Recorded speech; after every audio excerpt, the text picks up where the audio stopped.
Muy buenas, soy Álvaro Franco y vengo a presentar este proyecto denominado Programas Intergeneracionales en Contextos Rurales, Transmisión de Saberes y Valores y Cohesión Social en el Valle de Sajanasa, en Cantabria,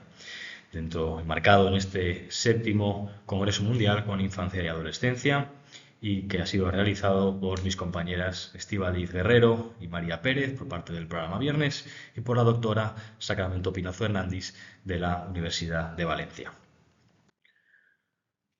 A modo de introducción, comentar que en las zonas rurales de España, como por ejemplo el Valle de Sajanasa, donde muchos pueblos están en riesgo de despoblación y un marcado sobreenvejecimiento, es fundamental garantizar la transmisión de valores, saberes y tradiciones de la cultura popular entre generaciones. Como veremos más adelante, estamos hablando de un Valle de Sajanasa, donde hay 8 municipios en riesgo de despoblamiento, comprendido en total por unos 15.600 habitantes, datos del 2024, y como veremos con unas grandes tasas de envejecimiento y con muy poquitos menores de edad conviviendo en estos pueblos. Por tanto, consideramos que esta transmisión de valores, saberes y tradiciones es una manera fundamental de conectar a las diferentes generaciones que conviven en estos municipios. Evidentemente, los programas intergeneracionales se han de presentar como una herramienta clave para fortalecer el tejido social, preservar la cultura popular y promover el bienestar comunitario.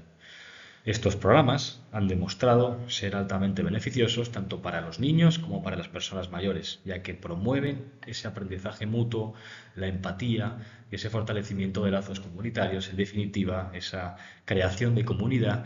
y esa conexión que hemos querido lograr a través de este proyecto. Cualquier tipo de relación entre individuos y grupos de diferentes generaciones se considera un proyecto intergeneracional. En él se desarrollan procesos mutuos de orientación, influencia, intercambio y aprendizaje, y sí que me gustaría reseñar que cuando hablamos de diferentes generaciones todos quizá tendemos a pensar, nos vamos a los extremos, ¿no? En aquellos que son más mayores y aquellos que son más pequeños, y nos olvidamos muchas veces de las generaciones que están en el medio, ¿no? Esa gente de mediana edad, esas generaciones que tienen ahora 30, 40, 50 años y que por supuesto están más que incluidos o han de estar más que incluidos en este tipo de proyectos, al menos en la medida de lo posible. Por supuesto, veremos que en estos municipios donde hemos llevado a cabo el proyecto, son municipios con unas edades muy altas y con unas tasas de envejecimiento muy predominantes. Dentro de la década del envejecimiento saludable, que tiene como base la Estrategia Mundial del Envejecimiento y Salud 2016-2030 y los Objetivos de Desarrollo Sostenible, está en no dejar a nadie atrás. Sin solidaridad intergeneracional no es posible el envejecimiento saludable, y comentar dentro de ello en la redacción que se trata de asegurar que las comunidades fomenten las capacidades de las personas mayores. Los entornos físicos, sociales y económicos, tanto rurales como urbanos, son determinantes importantes del envejecimiento saludable y son parte de las poderosas influencias en la experiencia y las oportunidades que ofrece el envejecimiento. Al final, estos proyectos son medios para el intercambio intencionado y ese continuado de recursos y aprendizaje entre las generaciones mayores y las más jóvenes con el fin de conseguir beneficios individuales y sociales. Al final, lo que hablamos, ¿no?, durante toda la presentación es crear comunidad, generar lazos y conexiones entre diferentes generaciones. Esas actividades que incrementan la cooperación, la integración y el intercambio entre personas de distintas generaciones. Al final, estas personas comparten sus saberes y recursos y se apoyan mutuamente en las relaciones que benefician tanto a los individuos como a su comunidad. Lo hemos realizado a través del programa Viernes, que es un programa del Gobierno de Cantabria para la reducción de la soledad no deseada y el aislamiento social, y que viene financiado por fondos europeos, en este caso Fondo Social Europeo Plus. Este proyecto denominado Raíces se ha desarrollado en los municipios de Tudanca, La Masón y poblaciones dentro del ya mencionado Valle de Sajanás, aquí en Cantabria. Es una iniciativa comunitaria que ha involucrado a niños y a niñas y a personas mayores en actividades significativas y diseñadas, insisto, en fomentar ese encuentro, intercambio de saberes, valores y experiencias.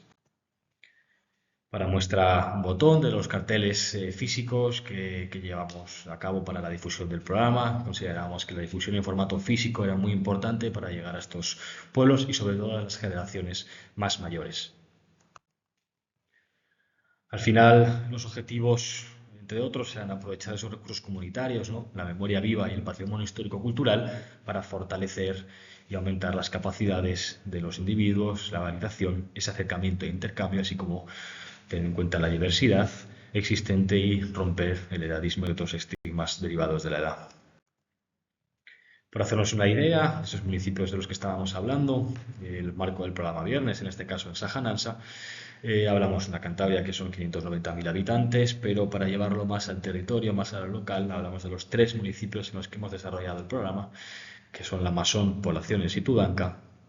que hablamos de 256, 208 y 154 habitantes respectivamente. Esto es muy importante poner en contexto estos números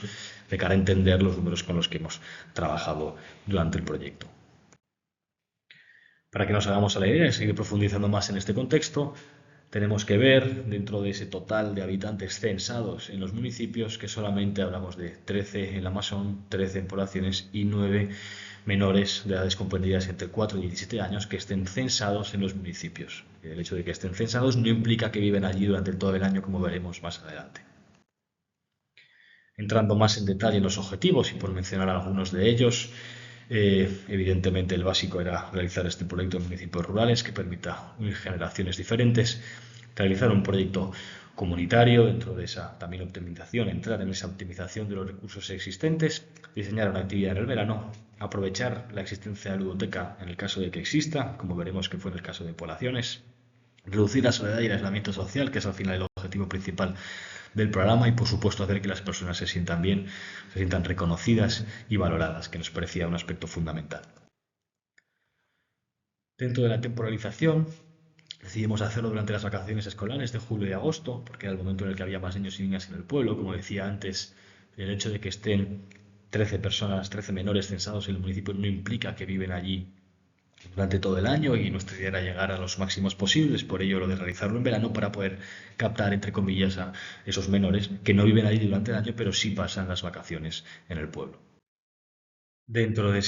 el procedimiento que hemos llevado a cabo, la base era desde luego definir los objetivos, a partir de ahí reunir a las entidades que fueran más adecuadas para este proyecto internacional, como la de contar con la participación y el apoyo de esos recursos comunitarios que ya existían, preparar e implicar, por supuesto, a las personas participantes, centrarnos en las necesidades que habíamos detectado que podían existir y a partir de ahí diseñar actividades adecuadas y significativas, evidentemente, y que se adecuasen a los municipios y a las personas integrantes de este proyecto. Por supuesto, registrar y evaluar cada sesión nos parecía que era fundamental, así como reflexionar sobre lo realizado para aprender y quizá para llevar a cabo proyectos similares a partir de ahora en el futuro en otros municipios de la zona. Cuando hablamos de participantes, vamos ya a los datos, hablamos de 22 niños y niñas de edades comprendidas entre 4 y 15 años y de 24 personas mayores con edades comprendidas entre los 78 y los 92 años que fueron participantes de manera continuada, más allá de tener alguna intervención esporádica de personas de generaciones intermedias. Hablaba antes del contexto en el que nos movemos de habitantes censados y que viven allí. Creo que es importante dar valor a ese contexto precisamente para tener en cuenta estos números y que son realmente significativos a pesar de que en un principio pueden parecer números bajos.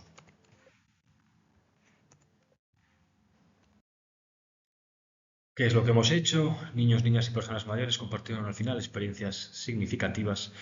fortalecieron vínculos afectivos y revalorizaron las historias y vivencias de sus antecesores. Era un elemento fundamental para favorecer la cohesión y esa memoria colectiva de la comunidad. Como mencionaba antes, la evaluación ha sido fundamental, consideramos que es una parte realmente importante del proyecto y incluyó, por tanto, una evaluación integral a través de cuestionarios, unas entrevistas, registros observacionales de cada sesión realizados por miembros del equipo y un análisis de debilidades, amenazas, fortalezas y obstáculos, en definitiva un DAFO, también realizado de manera interna por el equipo para evaluar y sacar conclusiones que fueran realmente relevantes sobre el proyecto que habíamos desarrollado. Hablamos de ese desarrollo, ¿no?, del proyecto intergeneracional con una preintervención, la propia evaluación del proceso y una postintervención a través de cuestionarios previos, recogida de información, por supuesto las observaciones de las que estábamos hablando, reflexiones propias del equipo y un post-test, en este caso una evaluación del proceso 3 de los participantes que habían participado de manera continuada en el proyecto. Por comentar un poco, aunque aquí queda claro, el análisis DAFO, comentar alguna fortaleza o alguna debilidad, como por ejemplo, dentro de las fortalezas, esa capacidad para implementar una metodología participativa y creativa, la capacidad existente en el equipo de resolver conflictos, de adaptarse al momento e improvisar, que es un elemento que hemos tenido que tener muy en cuenta en el desarrollo de las sesiones, y esa posibilidad de contar con un transporte propio para el desplazamiento, que ha sido algo muy importante, sobre todo cuando hablamos de este tipo de municipios. Debilidades, por supuesto, existía una posible pérdida de control de los grupos participantes debido a las diferencias de edades, al trabajar con mucha gente, con muchos niños y niñas pequeños.